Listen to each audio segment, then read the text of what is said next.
महाराष्ट्रामध्ये महिलांवरील अत्याचाराचे सत्र थांबण्याचे नाव काही दिसत नाहीये। नुकत्याच बदलापूर येथे अल्पवयीन मुलीवर झालेल्या अत्याचाराचे उदाहरण ताजे असतानाच पाटण तालुक्यातील ढेबेवाडी विभागातील भोसगाव या गावातील हिंदू नाभिक समाजातील अल्पवयीन मुलीवर मुस्लिम कुटुंबातील एका मुलाने लैंगिक अत्याचार करून मुलीच्या कुटुंबाला जीवे मारून ठार करण्याची धमकी दिली। या अनुषंगाने या घटनेचा निषेध व्यक्त करण्यासाठी ढेबेवाडी येथील स्वाभिमानी नाभिक संघटना व सकल हिंदू समाज यांच्या वतीने जन आक्रोश मोर्चा काढण्यात आला।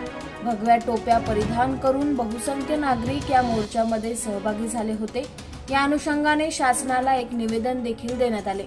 निवेदनामध्ये लैंगिक अत्याचाराने पीडित मुलीला व मुलीच्या कुटुंबियांना पोलीस प्रोटेक्शन मिळावे, तसेच आर्थिक मदत करून येणाऱ्या काळात शासनाने जागे होऊन लैंगिक अत्याचार करणाऱ्याला कडक शासन करून विधानसभेच्या अगोदर एक तातडीचे अधिवेशन घेऊन लैंगिक अत्याचार करणाऱ्याला फाशीची शिक्षा व धर्मांतर कायदा कडक करण्यात यावा।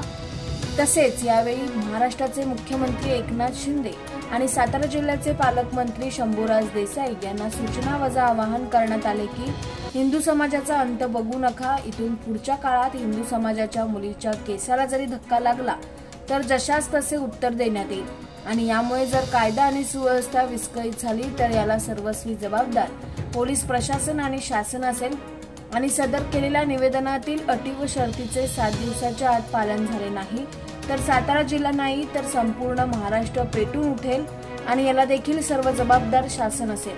म्हणून या सर्व प्रकारचे गांभीर्य लक्षात घेऊन सातारा जिल्ह्याच्या पोलीस प्रमुखांनी योग्य तो निर्णय घेऊन पीडित कुटुंबाला न्याय मिळवून देण्यात यावा। याचवेळी आंदोलकांनी छत्रपती शिवाजी महाराज की जय, जय जिजाऊ, जय शिवराय इत्यादी घोषणा देऊन पोलीस प्रशासनाचे लक्ष वेधून घेतले। या मोर्चामध्ये तसेच कट्टर हिंदुत्ववादी शिवशंभू चरित्रकार ह.भ.प. अनिल देवळेकर महाराज तसेच स्वाभिमानी नाभिक संघटना महाराष्ट्र राज्य अध्यक्ष शंकरराव गायकवाड यांच्या समवेत मोठ्या संख्येने सकल मराठा समाज उपस्थित होता। व्हिडिओ जर्नलिस्ट हनुमंत पाटील सहित मुख्य संपादक Uttam Desai, news 18 Crime Times, Dhebewadi, Patan. Subscribe now and press the bell icon. Never miss an update.